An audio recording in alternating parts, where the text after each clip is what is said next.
자, 이야기 이어가 보겠습니다. 최석원 전 SK증권 미래전략부분 대표 나와 계십니다. 안녕하세요. 예, 안녕하십니까. 네, 대표님 아침 일찍 감사드리고요. 자, 시장에 이번 주 이제 시작하면서도 가장 좀 관심사로 봤던 게 우리 한미 정상회담이었잖아요. 이제 예. 마무리가 됐습니다. 전반적으로 대표님 오랫동안 이제 한국 경제 부침을 보아오시면서 이번 정상 간의 만남 어떻게 보셨는지 궁금하고요.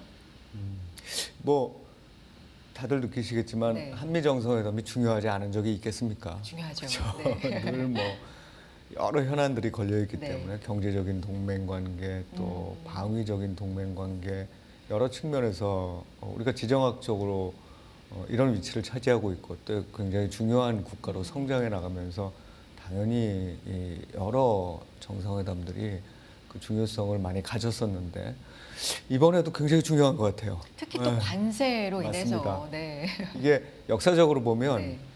미국의 이 무역 정책, 네. 무역 질서라는 게 이 페이즈들이 좀 있거든요. 네네. 이렇게 국면을 달리해 가는데 어찌 보면 좀 지난번 트럼프 집권 시기부터 시작된 거긴 하지만 이 미중 간의 전략적인 어떤 경쟁 관계 또는 패권 경쟁 이런 부분들이 중심축으로 떠오른 상황이잖아요. 사실 그 이전까지는 90년대하고 2010년 정도까지 한 20년간은 냉전도 끝났고 그 다음에 미국을 쫓아올 수 있는 국가가 없고 그 다음에 이미 80년대에 막 부상하던 일본은 또 한 번 이렇게 지그시 밟아줬고 네. 한 상황이기 때문에 자유무역이 갖는 수혜를 미국이 스스로 굉장히 누렸거든요. 예를 들면 기본적으로 미국은 달러 패권 통화국이니까 시니어리지 혜택을 누릴 수 있고 그래서 제조업이라든지 뭐 좀 그런 부분들은 아시아권 국가들 일본이 약간 위상이 줄어들면서 한국, 중국 이런 식으로 가게끔 하는 그런 어떤 부분들을 좀 용인을 하고 본인들은 금융이라든지 또는 이 서비스업이라든지 소프트웨어 산업이라든지 이런 쪽에서 그러니까 부가가치가 높고 어찌 보면 그야말로 이제 쫓아오기 어려운 경쟁력. 달러 패권을 쥔 국가가 금융에서 경쟁력이 뭐 당연히 제일 셀 수밖에 없고 또 인력이 모이는 구조 하에서 소프트웨어나 서비스 경쟁력도 높을 수밖에 없는데 그런 식으로 이제 무역 적자나 경상 적자를 이렇게 계속 용인해 가면서도 우리는 잘 살 수 있다 생각을 했는데 중국이 너무 커버린 거잖아요. 우리나라도 사실 너무 커버렸고 그러다 보니까 무역 수지 적자가 너무 많이 생겼고 핵심은 미중 관계일 텐데 미중 패권 전쟁 하에서 나타나는 이제 새로운 질서, 그 질서가 만들어지기 시작한 거죠. 과거에도 이제 그 문재인 정부 시절에도 트럼프 행정부 1기였을 때인데 그때는 이제 비슷한 얘기도 있었지만 그때 우리나라와 이 미국과의 관계는 우리 쪽에서 그렇게 의도적으로 만든 것도 있지만 상당히 대북 문제와 관련된 어떤 이 협상 또는 그쪽에서 뭔가 우리가 중재자로서의 역할을 가지려는 그런 입장이었다면 지금은 뭐 어쩔 수 없이 현실적으로 그 미국의 동맹에 포함될 거냐 아니냐의 문제를 결정하는 뭐 이런 구조하에서 이루어진 한미 정상회담이라고 봅니다. 그러다 보니 상당히 이제 경제적 의미가 크다고 볼 수 있죠. 예, 그래서 아마 이재명 대통령께서도 굉장히 고심을 많이 한 것 같아요. 준비에 이 일련의 과정들에. 예. 큰 경제 국면 페이즈 뭐 이 전환 시점에서 네. 한미 정상이 또 처음으로 만난 거기 때문에 그런 의미 면에서도 좀 컸다. 근데 이제 주목할 점이 회담 한 2~3시간 전쯤에 굉장히 돌발적인 네네. SNS가 올라오면서 위기감이 굉장히 좀 고조가 됐는데 막상 만나서는 분위기도 굉장히 좋았고 예. 뭐 별 그렇게 돌발 이슈는 크게 없이 잘 마무리가 됐다라는 평가인데 이게 이제 며칠 지나고 좀 이제 곱씹어 보면서는 그래 분위기도 좋았고 괜찮게 뭐 외신도 그렇고 평가가 전반적으로 좋게 나오고 있는데 이제 명문화된 것도 없고 약속이 좀 분명하게 된 게 있나? 우리가 뭘 얻었나? 이런 것들은 좀 곱씹어 보는 네. 시각들도 좀 있는 것 같아요. 예, 네. 뭐 맞습니다. 일단 그 생각보다는 굉장히 좀 안정적인 상태에서 회담이 끝났다고 볼 수 네네. 있어요. 그리고 특히나 그 소셜 미디어에서 네. 깜짝 놀랐거든요. 아, 진짜?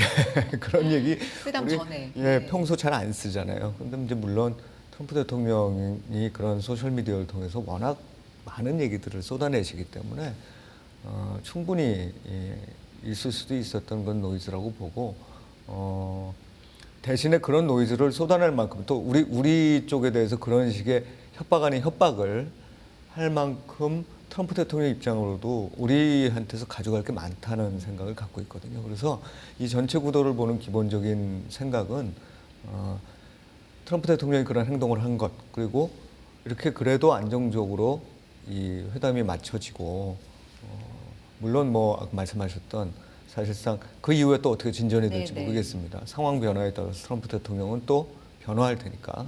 그런데 이제 그런 단계까지 그래도 이번 회담이 마무리된 건 결국 우리 민간 쪽에 있어서의 힘이 굉장히 강한 거고 경제 구도를 봤을 때 아까 전에 말씀드렸다시피 지금 미중 경쟁 관계잖아요. 미중 경쟁 관계에서 미국 입장에서는 사실 중국에 비해서 대단히 많은 분야에서 앞서고 있지만 중국이 미국을 불편하게 만들 수 있는 건 결국 중국이 강점을 갖는 제조업 부분이고 그 제조업 부분에 있어서 미국은 사실 굉장히 글쎄 낙후라고 해야 될까요? 경쟁력이 없는 상태까지 지금 간 상태이기 때문에 이제 그런 상황에서 그럼 그걸 대신해주는 동맹축이 누가 있을 거냐 생각을 해보면 우리나라고 특히나 우리나라가 몇몇 개 산업 분야에서는 대단히 뛰어난 실적을 계속 보여주고 있기 때문에 이제 이런 부분들을 반영한 게 결국 이번 회담을 좀 이렇게 안정적으로 가져간 거 아니냐. 근데 이 말씀하신 대로 공동 성명이나 뭐 이런 것도 아직 발표가 안 됐고 물론 사인하시면서 펜 때문에 이 특정 기업의 주가가 굉장히 오르기도 했지만 그 펜을 칭찬하는 바람에 사실은 앞으로도 계속적으로 어떤 청구서들을 내보낼 수가 있고 그런 일련의 단초가 방위 쪽에서 일단 나타났다는 거죠. 우리가 얘기 과정에서 상당히 많은 미국의 비행기를 산다거나 또는 또 다른 형태의 이제 네네. 협력을 약속하기도 했지만 무기도 맞습니다. 사는 부분. 아직 뭐 네. 방위비 관련해서는 증액 얘기는 나왔지만 결정된 건 없고 또 지금 우리나라에 많이 있는 이 미군 기지들을 이 땅을 미국의 소유로 하자 뭐 이런 식의 사실 그게 가능한지 안 가능한지는 모르겠지만 이것도 일종의 이제 협상의 기술이겠죠. 그러니까 그런 부분들이 계속적으로 우리한테 날라올 거고 그거는 아마 미국이 이런 과정을 쭉 거침에도 불구하고 경상수지 적자나 무역수지 적자가 좀 잘 해소가 안 된다든지 또 내부적으로 정치적인 입지가 트럼프 대통령이 별로 안 좋다든지 할 때마다 등장할 수 있는 거기 때문에 이번 협상, 그러니까 이번 정상회담이 좀 잘 이루어졌더라도 우리가 굉장히 주의를 계속 기울일 수밖에 없는 상황이다 이렇게 생각합니다. 그 대통령실 입장에서도 이게 왜 이렇게 분명하게 명문화된 게 없냐라는 지적에 대해서는 이게 트럼프 시대 뉴 노멀인 것 같다. 그러니까 이게 한 번에 끝나는 게 아니라 지속적으로 뭔가 오고 가면서 이제 협상을 갖는 뭐 이런 것들이 뉴 노멀인 것 같다 하지만 한쪽에서는 그럼 이렇게 되면은 계속 약간 딴소리를 할 수 그럴 있게 수 되는 거 있죠. 아니냐. 이게 네네. 약간 그래서 어떻게 될지 모른다라는 네. 게 한쪽으로는 좀 남아 있는 상황인데 그럼에도 불구하고 어쨌든 우리 경쟁력이 있는 여러 산업 분야에서는 협력 방안이 제시가 되고 실제로 뭐 MOU도 이루어지고요. 그런 부분들 대표적으로 조선은 계속해서 우리 조선 없었으면 어떡할 뻔했나 약간 이런 생각도 들 네네. 만큼 조선, 방산, 에너지, 반도체, 자동차 뭐 여러 분야가 있습니다. 좋은데 우리 경쟁력이 그만큼 있다는 거니까 좋은데 향후에 이제 어떻게 될지 좀 장기적으로 본다면 인력도 다 나가고 너무 투자를 많이 하고 다 빠져나가고 뭐 이런 거 아닌가라는 시각도 일부는 있어요. 네. 거기에서 이제 우리 정부와 기업들의 전략적 선택들이 굉장히 중요해지겠죠. 특히 이제 정부의 전략적 선택이 중요하고 그것들을 기업과 더불어서 같이 만들어 나가야 될 필요성이 드러났습니다. 뭐 당연히 미국의 안정적인 동맹 체제 하에서 미국의 수요가 집중될 수 있다는 점에서 특정 산업 부분들, 조선, 방산, 뭐 배터리, 반도체 이런 부분들은 나쁘지 않고 오히려 기업 입장에서 보면 장기적인 어떤 경쟁력 상승에 도움이 될 거라고 봅니다. 근데 이제 물론 미국 내에서 생산을 한다는 게 상당한 비용도 들고 진짜 우리가 국내에서 만드는 것만큼이나 좋은 경쟁력으로 계속 유지될 수 있는지는 좀 봐야 되겠죠. 어쨌든 그럼에도 불구하고 새로운 수요 시장이 이렇게 생겼다는 건 굉장히 다행이라고 보는데 이제 문제는 말씀하셨듯 미국에 너무 다 나가게 되면 일단 우리는 지금 잠재 성장률도 떨어지고 있잖아요. 근데 이 잠재 성장률 떨어지는데 주요 기업들도 나가서 공장을 짓는다 하면은 고용이 문제가 될 거고 특히나 그것들을 대체할 만한 다른 산업들이 빨리 컸으면 좋겠는데 아직도 사실 내수 단계에 머물러 있는 기업들이 많고 그러다 보면 내수 단계에 있는 기업들이 빨리 이제 글로벌라이제이션 되는 이런 시기까지는 어려움을 겪을 수 있는 상황이 되겠습니다. 그리고 결국은 기술 경쟁력이 해외로 빠져나가는 부분에 대한 부분도 이제 상당히 우리가 우려를 해야 될 부분이라서 결국은 제일 좋은 방향은 그런 거 아니겠습니까? 미국에도 생산 기지를 좀 만들고 그러면서 그쪽에서의 수요 증대하는 것도 대응을 하지만 국내에서도 그거를 일정 부분 지키면서 다른 다변화를 시키는 방법 뭐 이런 식으로 대응할 수밖에 없는데 이러한 것들은 결국 정부와 기업이 나서서 같이 뭔가 이 전체적인 로드맵을 만들어줘야 된다고 보고 여기서 이제 중요한 게 결국 뭐냐면 기업들이 그러려면은 돈이 많아야 되잖아요. 그러니까 우리 자사주 소각 문제도 최근에 이제 네. 나오고 있는데 제가 한번 그런 말씀을 어디선가 들은 적이 있는데 드린 적이 있는데 자사주 소각을 하려면 기업들이 자사주 매입을 해야 되고 자사주 매입을 하려면 돈이 있어야 되잖아요. 전체적으로 돈을 버는데 어려움을 겪게 만드는 상황에서 그런 제도를 만들어야 효과가 작다는 거죠. 그래서 물론 여러 가지 정치적인 입지나 이유들도 있겠지만 전반적으로 기업들이 조금 더 돈을 많이 벌어서 이 양쪽에서 모두 다 투자가 활발하게 이루어질 수 있도록 만들 그럴 필요가 있겠죠. 그래서 이제 또 일각에서 얘기 나오는 게 기존 경제 파트너들과의 관계 변화, 특히나 이재명 대통령이 이제 기존에 안보는 미국, 경제는 중국, 뭐 이런 구도가 아무래도 좀 변화의 시점이 있지 않나라는 걸 네네. 공식적으로 이제 직접 언급을 하면서 사실 중국에서 아주 불쾌감을 표시하진 않았지만 네네. 약간 이제 특정 국가에 의해서 이렇게 되는 건 좀 경계한다라는 말을 하긴 했거든요. 네. 그러니까 뭔가의 이제 변화들, 우리의 전략, 입장 이런 것도 좀 달리 가져가야 되는 건지 이런 부분도 좀 궁금해요. 네, 이미 뭐 몇 년간 지금 시작이 된 거죠. 예. 트럼프 일기 때부터 시작해서 시작이 된 거고 당연히 미국에 대한 의존도가 높아지고 노출도가 높아지면 다른 국가들과의 관계는 재정립될 수밖에 없습니다. 특히 이제 중국과의 관계는 우리가 어떤 관계였나 기존 관계를 생각해 보면 굉장히 상호 의존적인 관계였었어요. 수출 그렇죠. 의존도도 높고. 우리 수출 많이 하고 네. 그쪽에 일정 부분 어찌 보면 이제 중국이 성장할 때까지 우리도 상당히 많은 도움을 준 바도 있겠죠. 그리고 반면에 우리는 중국의 굉장히 중요한 또 시장이기도 하고 이런 상황에서 상호 의존적이면서 어찌 보면 무역 파트너로서 관계였다면 지금은 이제 중국의 산업 구조가 좀 더 고도화된 측면도 있지만 잠시 전에 말씀드렸다시피 이 관계 자체가 구도가 미중 패권 전쟁의 구도하에서 진행되는 거잖아요. 그러니까 거기서 미국이 본인이 생각할 때 가장 동맹 중에서 중국에 대항할 수 있을 만한 국가로서 지정이 거의 되고 있는 우리나라가 특정 부분에서는 네네네. 중국과 그런 관계를 계속 유지할 수는 없죠. 일종의 이 경쟁적 이 관계로 이제 갔다고 봐야 될 겁니다. 그러니까 조선만 보더라도 맞습니다. 중국에 대항해서 이제 조선을 미국이 다시 좀 일으켜줄 수 있게 우리가 큰 네. 도움을 주는 걸로 거의 이제 꼭 찝힌 거나 마찬가지니까. 이제 네. 그런 식으로 관계가 재설정됐을 때는 결국 이제 중국도 그걸 모르는 바가 아닐 거예요. 그러니까 기존에 했던 방식에서 경쟁자로서 경쟁을 하되 상호 도움이 될 부분들을 찾아야 되겠죠. 이제 그런 방식으로 아마 중국과의 관계는 정립이 될 거고 일본은 사실 우리가 좀 어려운 국가인데 이번에도 뭐 이재명 대통령이 먼저 방문도 일본 하셨지만 먼저. 네. 이제는 예전보다는 협력을 조금 더 해야 되는 상황이 됐죠.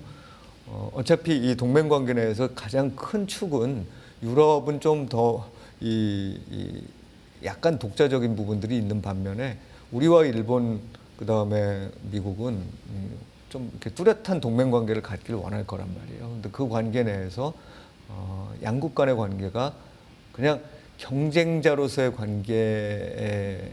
관계보다는 이 협력과 경쟁이 공존하는 관계로 이제 가야 되는 이런 상황이라고 봅니다. 이제 유럽은 뭐 크게 달라질 건 없을 것 같습니다만 미국에 대한 의존도가 너무 높아지는 걸 경계하기 위해서라도 우리는 유럽에 대해서 조금 더 많은 투자와 관계 개선을 해나가야 된다는 생각을 갖고 있죠. 그래서 이렇게 큰 어떤 이 뭐랄까요, 충격이 딱 왔을 네. 때 변할 수 있는 다른 부분들을 지금 다 챙겨야 되는 상황이 된 것만은 분명하고, 그런 상황 하에서 얼마나 정부가 외교적인 능력을 발휘하느냐에 따라서 뭐 장기적인 성장성뿐만 아니라 우리의 각 기업들과 가게가 안정적인 삶을 누릴 수 있느냐까지 결정되는 그런 중요한 시기라고 봐야 되겠죠. 그 전반적으로 뭐 이번에 한미 정상 간의 만남을 계기로 해서 어떤 변화가 예상이 되는지, 뭐 경제적인 측면도 그렇고 지금 뭐 무역과 관련된 얘기도 좀 큰 그림으로 여쭤봐서 들어봤는데, 이번에 그래서 이런 과정을 거치면서 이제 시장 반응을 네. 보면 그렇게 크게 뭐 위아래로 이렇게 움직이는 흐름은 없었던 것 같거든요. 요거는 어떻게, 시장에는 이제 심리라는 게 있으니까 네네. 요즘 시장의 심리는 대표님 어디에 지금 방점을 찍고 있다고 생각하십니까? 사실 그 네. 한미 협력과 관련된 부분은 이번에 이제 한미 정상회담 네. 시작되기 전후에 좀 일정 부분에 이제 기대감도 있었고 또 실망감도 있었고 불안도 있었고 또 안도도 있었고 이렇지만, 이게 트럼프 대통령이 그 정권을 새로 잡은 그 시기부터 진행되고 있었죠. 사실 조선업이 이 일종의 이제 턴어라운드를 실적에 있어서 했지만 이 정도로 주가가 오를 거라고는 누구도 생각을 못했단 말이에요. 그리고 방위산업체들도 마찬가지입니다. 그러니까 결과적으로 우리는 이미 이 상황 하에 지금 놓여 있는 거예요. 그래서 그러니까 크게 새로울 거는 없는 이슈. 그렇죠. 이미 그 흐름선상에 있었고. 맞습니다. 네. 그러니까 이미 그런 부분들을 주가에 계속 반영해 왔고, 이제 주가에 반영해 왔다는 얘기는 마지막에 우리가 생각했던 것, 시장이 생각했던 것보다 더 수혜를 입을 수 있을 것인지, 아니면 시장에 대한 기대를 만족시킬 만큼의 뭐가 나오지 못했는지, 이런 부분들이 영향을 주게 되겠죠. 이제 이런 부분들에 대한 반응을 하고 있는 구간이기 때문에 그렇지 않은 것처럼, 그러니까 마치 한미 정상회담에 대해서 별로 크게 관심이 없거나 또는 반응이 밋밋한 것처럼 보이지만, 굉장히 저변에서는 그 부분에 대한 그 반응들이 이루어진 상태고 앞으로도 이루어질 개연성이 높다라고 봐야 될 겁니다. 그래서 큰 축, 우리나라 입장에서 큰 축을 본다 그러면 시장은 물론 자질구레하다기보다는 여러 다양한 이슈들이 있습니다만, 하나는 AI를 비롯한 이런 글로벌 투자에 이게 버블화될 때까지 갈 수 있는 이런 투자의 틀이 있다면, 또 하나 우리나라 입장으로는 이 한미 협력 관계가 어떤 산업에 어떤 영향을 미칠 건지를 계속 봐야 되고, 이제 그 이외의 다양한 요인들이라고 제가 말씀드렸던 건 우리 내부에서 밸류에이션 증대를 위한 무슨 그렇죠. 제도가 어떻게 될 건지, 또 중국과의 관계가 이 상황에서 어떻게 될 건지, 예를 들면 중국이 또 과거처럼 뭔가 제재를 나설 수도 있는데, 이제 이런 부분들이 이제 다양한 다른 요소들이 되겠죠. 근데 그럼에도 불구하고 말씀드렸던 그 큰 두 축은 계속해서 트럼프 대통령 임기, 그러니까 트럼프 대통령이 좀 힘이 빠지는 순간까지는 지속되지 않을까 그렇게 생각을 하고 있습니다. 이제 취임한 지가 7개월 정도 됐으니까요. 그러니까요. 네. 그러니까요. 그러면 이제 큰 축이라고 하면 당연히 미국과의 뭐 관세, 여러 가지 산업에서의 협력 관계라든지 어떻게 뭐 계약들이 진행이 되는지 이런 거 당연히 봐야 되겠지만, 한쪽으로 이제 정책 얘기를 해주셨으니까 우리 증시를 끌어올리던 하나의 큰 축이고 등락을 거듭하게 만든 굉장히 중요한 또 심리적인 네. 요인이기도 했는데, 지금 보면은 어느 단계에 있다고 보세요? 최근의 상황 보면 뭐 더 센 상법이 통과되기도 예, 하고 그 뭐 그 다음 단계가 네. 또 있다고 하기도, 시장이 지금 어떤 평가를 하고 있다, 혹은 어떤 걸 더 기대하고 있다, 이렇게 평가하시는지 궁금한데요. 그 처음 상법 네. 개정이 네. 이루어졌을 네. 때까지만 해도 사실은 굉장히 중요한 내용이 포함됐죠. 이사 충실 의무를 확대시킨 거니까, 그렇게 되면 사실 의사결정상 기존의 경영권을 가진 대주주들이 굉장히 좀 어려워지는 상황들이 나타날 수도 있습니다만, 어쨌든 그런 부분들이 반영될 때까지만 해도 이 밸류에이션이 더 높아질 수 있는 환경이겠다라는 생각을 했어요. 그런데 사실 저는 거의 그 밸류에이션 측면에서의 이 재평가들이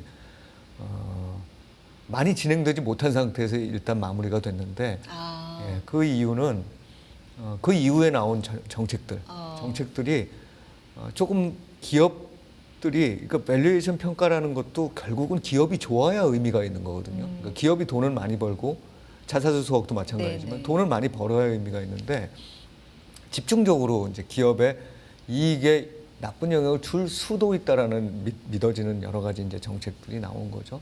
대표적으로 이 대주주 요건 이 부분은 아마 어떻게 연결을 시킬 수 있냐면 시장 자체 프리미엄이 줄어들면서 기업들의 자금 조달 코스트가 높아지는 측면으로 생각을 할 수가 있을 거고요. 상법 개정에서 이제 추가로 이렇게 네네. 도입되는 여러 것들이 있죠. 뭐 전자투표법도 네. 있고 감사에 대한 부분도 있고 이제 그런 부분들은 다 이렇게 뭉쳐서 나오다 보니까 이거 뭐 기업 거버넌스를 좋게 하는 건 알겠는데 문제는 이 과정에서 기존의 지금 거버넌스 체계 하에서 경영을 하고 있는 기업들이 단기적으로나 중기적으로 실적이 나빠지는 거 아니야 이제 이런 우려를 하게 된다는 겁니다. 그래서 밸류에이션 관련된 평가가 이제 개선이 되려면 이제 그 부분들을 다시 한번 우리가 살펴봐야 된다는 거예요. 그러니까 이미 뭐 법도 개정이 되고 여러 가지 변화들이 있지만 또 우리는 유연성을 가지고 그거를 바꿀 수도 있잖아요. 그러니까 자, 거버넌스도 같이 좋게 만들면서 또 기업이 돈도 벌게 만들어주자. 이게 이제 기본적인 어떤 큰 두 개의 축이 되는 것이고 이 두 개의 축을 시간에 걸쳐서 잘 기업이 좋아할 수 있도록 도와주는 것. 이게 정부의 역할이죠. 그거는 참 어려운 일이다. 우리 지지자들은 그걸 원하지 않는다. 그런 거를 잘 설득해가면서 만드는 게 정부의 책임인 거죠 또. 그 기대감이 네. 막 올라오다가 지금은 어느 맞습니다. 순간 약간의 실망 혹은 정체 상태인데 네. 이게 어떻게 될지가 향후에 좀 중요할 것 같다 이렇게 보면 네. 될까요? 그렇죠. 그래서 네. 뭐 결국은 좋은 방향으로 갈 거라고 저는 낙관적으로 봅니다만 사실상 이게 이제 어떤 과정을 통해서 어떤 이 시기, 그러니까 시간표를 갖고 진행되느냐도 영향을 주니까 그 부분을 좀 세심하게 살펴봐야 되겠다 싶습니다. 알겠습니다.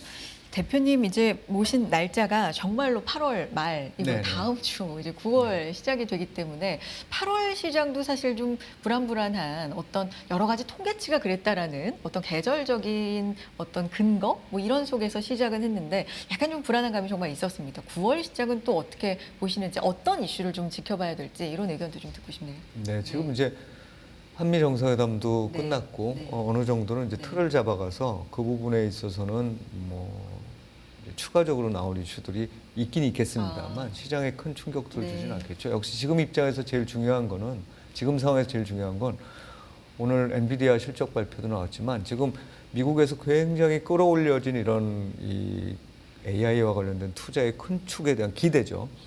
그래서 밸류에이션에 이미 반영되어 있는 기대가 만족할 만큼의 실적으로 연결될 건지 그런 투자들이 지속적으로 일어날 건지 사실 지금 투자를 엄청 한다고 다 발표했거든요. 그렇죠. 예, 그럼에도 불구하고 사실 그거를 주가에 많이 반영된 거 아니야라고 생각하는 네. 투자자들이 많이 늘어났다는 겁니다. 그래서 그 부분이 상당히 지금 어떤 일종의 하나의 가시처럼 이렇게 딱 시장에 지금 남아있는 상태인데 이거를 좀 해소해 줄 수 있는 방법은 네. 경제가 계속적으로 안정적 순항을 할 수 있게 미국 연준을 비롯한 정책 당국들이 이 실탄도 갖고 있고 능력도 갖고 있다는 걸 보여주는 거예요. 그래서 이번에 그 잭슨홀 미팅도 굉장히 중요한 역할을 했다고 보는데 사실 그런 관점에서 본다 그러면 좀 낙관적으로 본다 그러면 지금 금리 굉장히 중립적인 수준보다 높은 상태고 또 여러 가지 유연성을 발휘하겠다는 얘기를 했기 때문에 제가 보기엔 유동성의 힘으로 경제 불안을 잠재울 수 있는 능력은 아직 충분히 갖고 있다. 이런 부분들에 대한 시장의 확신을 갖게 되는 게 아마 제가 보기에는 빠르면은 9월 FOMC가 될 거고 거기서 만약 그런 확신을 못 갖게 되더라도 올해 연말 내에는 그런 확신으로 이어질 수 있을 만한 저희가 나올 겁니다. 그래서 크게 보면 일단 지금은 증시가 상승 추세인 것만은 맞고 우리나라에서는 그런 그 제도적 문제가 있지만 그거를 조금 잘 정비하고 또 통화 정책이 잘 뒷받침해 준다면 상승 추세 이어갈 거다 생각합니다. 우리의 뭐 세부적인 금융시장에 대한 정책 계속해서 좀 주시해 보겠고 큰 틀로 글로벌로 보자면 9월에는 연준의 방향, 금리, 통화 정책 이런 것들이 좀 상당히 주목될 것 같다. 오늘 여기까지 말씀 듣도록 하겠습니다. 최석원 전 SK증권 미래전략부문 대표 함께했습니다. 대표님 고맙습니다. 예, 고맙습니다.